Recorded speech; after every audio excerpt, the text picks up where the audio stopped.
Barakata Yahweh, Barakata Yahawashi, Bahashem, Barakahakudash, Barakatum. First and foremost, I want to give all praises, glory, and infinite honors to Yahweh, Bahashem, Yahawashi. Double honors to the apostles and elders, a great millstone who rule and teach well. In peace and salutations to you, sincere Akim out there, pushing this word in truth and sincerity to the four corners of the globe. May you brothers endure until the end. This is the brother Ra'aya with another video, and I'm going to start off in Revelation chapter 9, verse 12. One woe is past, and behold, there come two woes more hereafter. And that word woe goes into destruction. And that one woe which is past is speaking of World War I. And the two woes more to come hereafter is speaking of World War II, which is past, and World War III, which is yet to come. And World War III will be nuclear, and the two main combatants in World War III is going to be the United States of America and Russia. And if you've been paying attention to the news, what are you seeing? Constant flare-ups between the United States of America and Russia. You've got the U.S. and its NATO allies constantly moving closer and closer to Russia's borders and crossing their red lines. And you've got Russia repeatedly warning them not to do so, as well as unveiling a lot of their new weaponry, such as these hypersonic weapons. And all this is going to culminate into that third woe taking place. And Russia and its allies, such as China, Iran, North Korea, and also the allies of the United States of America, such as Britain, France, Germany, and these other NATO nations, are going to ally themselves with Russia, and they're all together going to shoot 200 million nuclear missiles onto the United States of America, which is going to turn it into the biblical lake of fire from sea to shining sea, and then a desolate, uninhabitable wasteland afterwards. And in this video, I'm going to profile a little bit of a clip from RT America's YouTube channel titled, Russia Successfully Tests Hypersonic Missile While Putin Warns of Red Lines. It's just to further show that with each passing day, we're getting closer and closer to this third woe taking place. And no peace treaties, peace talks, nuclear weapons bans, or anything like that will stop biblical prophecy from coming to its fulfillment. Hey, so you people out there that may come across this video, you better come to terms with the fact that nuclear missiles will fly sooner rather than later. And to you sincere Akim out there, hey, well, again, with each passing day, we're getting closer and closer to this third woe taking place. And you better be doing everything you can to stay in the good graces of your power, Yahweh Bahashem Yahawashi. So when those nuclear missiles start flying, you'll have that protective hedge of Yahweh Bahashem Yahawashi around you and get beamed up onto the chariots to be saved from this nuclear fire, which, as it says in 2 Peter chapter 3, around verse 10, it's going to melt the elements with fervent heat and burn up the works in the earth. But now let's play a little bit of this clip.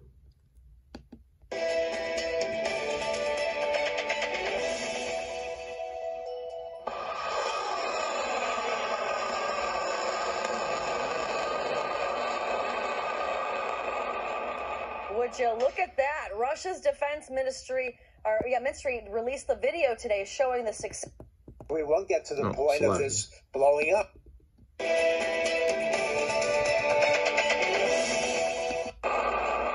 Would you look at that? Russia's defense ministry released the video today showing the successful test launch of their Zircon hypersonic missile. Now, the state-of-the-art missile was produced in Russia and is capable of accelerating up to 6,000 miles per hour, hitting targets in the air and on the ground. Now, the missile and these hypersonic weapons are capable of getting past any U.S. anti-missile defense system that the U.S. currently has, and these hypersonic weapons are nuclear capable. The Most High put the spirit on those Russian Edomites to create these much more advanced weapons so that they'll be able to much more easily shoot those nuclear missiles onto the United States of America during the third woe. Has been in testing for some time. Russian President Vladimir Putin has said that following the successful testing, the Zircon missiles would be supplied to the Navy from 2022. Well, Vladimir Putin is also now calling recent military actions by the United States in the Black Sea, quote, provocative. This address comes as Putin was meeting with foreign policy officials in Moscow. Now, during the address, he highlighted that relations with the U.S. and NATO are at an all-time low, and that wasn't always the case, saying in the past, situations were once cooperative. Putin noted that NATO has been pushing closer and closer to Russia's border, essentially ignoring Russia's interests. Listen here. Regarding the Black Sea, the latest absolutely goes beyond certain limits. We've seen strategic bombers fly 20 kilometers from our state border, and these bombers carry very serious weapons, as you would know. Yes, we constantly express our concerns about this matter. We talk about red lines, but of course we understand that our partners are very peculiar, and to put it mildly, they have a superficial attitude toward all of our warnings and talks about red lines. Now, Putin went on to say that he does want to keep a dialogue going with NATO and the U.S., adding that it seems that the only response he seems to be getting, though, is intimidation. Well, joining us now to discuss... And that's because it's all through the will of the Most High to get these different heathen nations, chiefly the United States of America and Russia, closer and closer to butting heads and go from the talking stage to the action stage, that third woe, World War III, which will culminate in those nuclear missiles being shot to the ends of the earth, and the United States of America being completely wiped off the face of the earth. Now let's get back into some precepts. This is Jeremiah chapter 50, verse 9. For lo, I will raise and cause to come up against Babylon, which is the biblical name for the United States of America. And besides being known as Babylon the Great in the scriptures, the United States of America is also known as spiritual Sodom and Egypt, as pursuant to Revelation 11, verse 8. An assembly of great nations from the North Country, and that North Country is speaking of Russia, because what's north of the United States of America? You've got Canada, that Arctic Ocean region, and then Russia. And I've done plenty of videos in the past showing that Russia's been building back up its military assets in that Arctic Ocean region. And Russia shooting missiles from itself across the north, across the Arctic Ocean region, as well as shooting missiles from its assets in the Arctic Ocean region to hit its targets in the United States of America would be the shortest trajectory time for its missiles to reach the United States of America. And that assembly of great nations unto the North Country is not only Russia's allies, such as China, Iran, and North Korea, but also the allies of the United States of America, like I said earlier, such as Britain, France, Germany, and these other NATO nations who, at some point during World War III, are going to turn against the United States of America and ally themselves with that North Country. Just read Revelation chapter 17, verse 16, and the 10 horns which thou sawest upon the beast, the 10 horns referring to the EU, and the beast referring to NATO, these shall hate the whore, the United States of America, Babylon the Great, that rideth upon the beast, and shall eat her flesh and burn her with fire, nuclear fire. And they shall set themselves in array against her. From thence she shall be taken. Their arrows shall be as of a mighty expert man. None shall return in vain. And those arrows are symbolic for the nuclear missiles, because when the prophets saw these visions thousands of years ago, nuclear missiles weren't around, so they described it the best way they could with what they knew during their times. Ancient weapons of war, like bows and arrows, spears, javelins, flying swords, etc., and etc. And like I've been saying throughout the video, the United States of America is going to be hit with 200 million nuclear missiles and turned into the biblical lake of fire from sea to shining sea, and then a desolate, uninhabitable wasteland afterwards. This is Isaiah chapter 13. I'm going to start at verse 17. Behold, I will stir up the Medes against them, the spiritual Medes, because just like the United States of America is known as Babylon the Great, as well as spiritual Sodom and Egypt in the scriptures, Russia, besides being known as the North Country in Jeremiah 50 verse 9, is also known as the Medes in Isaiah 13 verse 17, as well as Gog in Ezekiel chapter 38. So it should say, behold, I will stir up the Russians against them, which shall not regard silver, and as for gold, they shall not delight in it. And when the time comes for the Most High to put the Spirit on those spiritual means to push that red button and shoot those nukes, nothing will stop them from doing so. No peace talks, peace treaties, weapons bans, or anything like that. When we watched that clip from RT America's YouTube channel, Putin was talking about trying to cool down tensions between the U.S. and Russia and try to open back up talks and negotiate for peace. But again, when the time comes, they shall not regard silver, and as for gold, they shall not delight in it. They're going to hit that button and shoot those missiles onto this whore. Their bows also shall dash the young men to pieces, and those bows are symbolic for the silos and other launch platforms that those nuclear missiles are going to be fired from. And they shall have no pity on the fruit of the womb. Their eyes shall not spare children.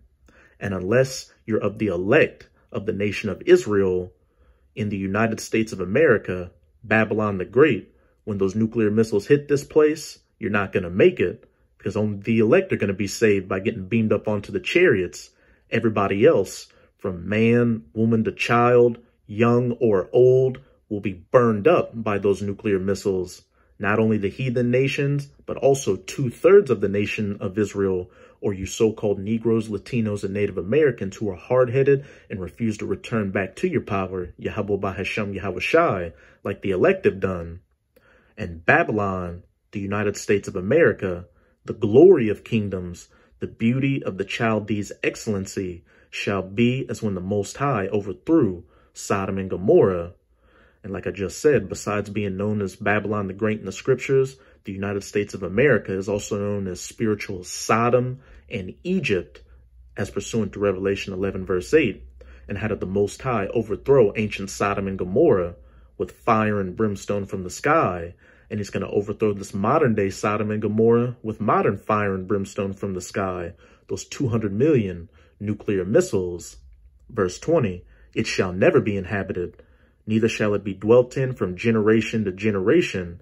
Neither shall the Arabian pitch tent there, neither shall the shepherds make their fold there. And this verse alone shows that this isn't talking about ancient Babylon, which is located in modern-day Iraq. People still dwell there to this very day. But as it says, after those nuclear missiles hit this place, hey, no man, woman, or child will ever set foot on this place ever again. And after a time, only desert creatures will dwell there, as it says in the next verses. But wild beasts of the desert shall lie there, and their houses shall be full of doleful creatures. And owls shall dwell there, and satyrs shall dance there. And the wild beasts of the islands shall cry in their desolate houses, and dragons in their pleasant palaces. And her time is near to come, and her days shall not be prolonged. And her time is very near to come, and her days are no longer being prolonged. We're living in the last seconds of the last days of the rulership of the heathen nations, chiefly of the Edomites or the so-called white people, mainly from the United States of America. If you've got that spiritual eyesight, you can clearly see that all the end-time signs and prophecies that Yahushua HaMashiach, whom the world ignorantly refers to as so-called Jesus Christ, told his disciples to look for, to know that his second coming was near and the kingdom of heaven was at hand, are either in the process of taking place or taking place as we speak. And though things may seem like they're going slow out there, Akim, and you'll have the naysayers out there saying, hey, we've been hearing about nuclear war and World War III, hey, since our parents and our grandparents. Hey, don't be dismayed by it. We've got the word, and we've just got to hold on to it so we can be of that elect number and get beamed up onto the chariots to be saved from this nuclear destruction. Actually, I'm going to close it out in Habakkuk chapter 2, I believe verse 4. Of course. Let's see if I can find it right here. Habakkuk chapter 2, verse 3. For the vision is yet for an appointed time, and when that appointed time comes, the Most High's prophecies will come to pass. But at the end it shall speak and not lie, the third woe taking place, Babylon the Great being overthrown like ancient Sodom and Gomorrah was, with fire and brimstone from the sky. Though it tarry, wait for it. Though it may seem like it's taken a long time to happen, wait for it, because it will surely come. It will not tarry. And hey, everything that the Most High stated to happen will take place, and nothing will happen to avert biblical prophecy from coming to its fulfillment. As it says in Isaiah 55, verse 11, so shall my word be that goeth forth out of my mouth. It shall not return unto me void, but it shall accomplish that which I please. So that's it with this video. And with this video, I hope you sincere Akim are edified. Just keep strong and keep pushing this word. We're almost out of this final wicked captivity of the heathen nations, chiefly of the Edomites. And as always, I'm going to say Abad Babal, Kwam Yasharala, and until next time, Shalom.